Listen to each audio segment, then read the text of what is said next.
اللہ کے رسول صلی اللہ علیہ وسلم نے فرمایا جو شخص دنیا سے چلا جاتا ہے 7 راستے ایسے ہیں کہ وہ مٹی میں مٹی ہو جائے، اس کو نیکی پہنچتی رہتی ہے۔ من علم علما ونشرا، جو دنیا کو علم سکھاتا ہے اور اس کی نشر و اشاعت کا بندوبست کرتا ہے۔ آپ عالم ہیں، آپ داعی ہیں، آپ پڑھے لکھے ہیں، لوگوں کو پڑھائیے۔ آپ کے پاس یہ ہنر نہیں، اللہ نے مال دیا ہے، ان کے دست و بازو بنیے، ان کے ساتھ کھڑے ہو جائیے تاکہ نشر و اشاعت کے جو الفاظ ہیں ان کی صف میں قیامت کے دن آپ کھڑے ہو جائیں۔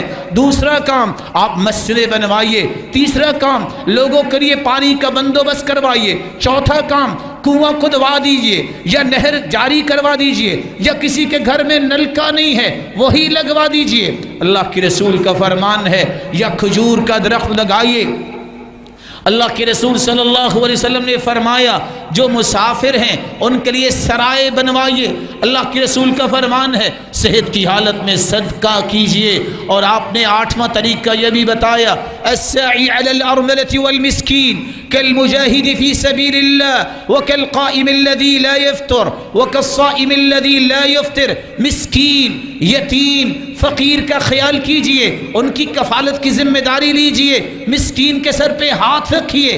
کیا ملے گا؟ ایسی عورت جس کا خامند فوت ہو چکا اور بچوں کی ذمہ داری اس کے کندھے پہ آن پہنچی ہے، اس کی مدد کیجئے۔ صرف کوشش کرنے والا، کوشش اٹ مینز آپ گھر میں بیٹھے ہیں، گرمی بھی ہے اور گرمی ہوگی، شدت بھی ہے، آپ اے سی کے نیچے بیٹھ کے ای میل ڈالتے ہیں، آپ ٹویٹ کرتے ہیں، آپ میسج کر دیں، آپ واٹس ایپ پہ شیئر کر لیں، آپ کال کر دیں۔ کوشش ہے، آپ نے دیا نہیں، صرف کوشش کرنے والے کو اتنا اجر ملتا ہے۔ بخاری مسلم کی روایت ہے جتنا رب کی راہ میں جہاد کرنے والے کو اجر ملتا ہے اتنا اجر اسے ملتا ہے جس نے پوری زندگی روزہ رکھا، کبھی بھی اس نے ناغہ نہیں کیا، جس نے پوری زندگی تہجد پڑھی، کبھی اس نے ناغہ نہیں کیا۔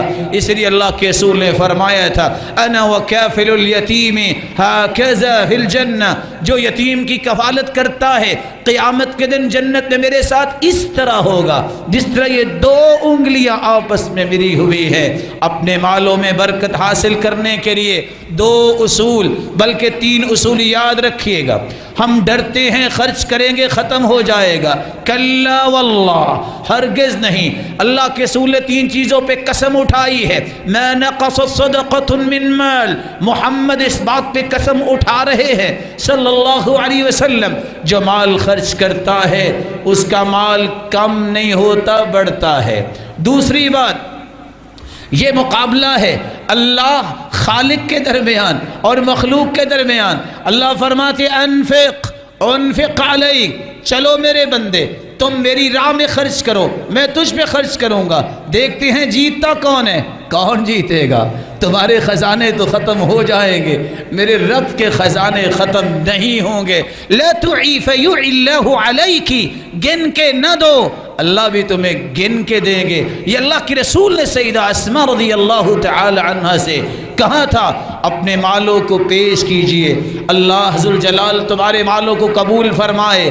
ایسے لوگ جن کے پاس یہ ہمت طاقت نہیں وہ اپنی بیٹیوں کی شادیاں کر سکیں، ان کی معاونت کرو، بیوگان کی مدد کرو، یتیموں، فقیروں، مسکینوں، ضرورت مندوں کی ضرورت کو پورا کرو۔ کوئی قرض والا ہے اس کا قرض اتار دو، کسی نے قرض آپ سے لیا ہے، طاقت ہے تو اس کا قرض معاف کر دو۔ اللہ کے رسول کا فرمان ہے جو کسی کا قرض اتار دے یا قرض معاف کر دے قیامت کے دن عرش کے سائے میں کھڑا نظر آئے گا، جس دن پاؤں اکھڑ رہے ہوں گے اللہ اس کا جنت میں قدم ٹکا دیں گے۔ رب تعالی سے دعا ہے اللہ ذوالجلال ان باتوں پہ عمل کرنے کی توفیق عطا فرمائے۔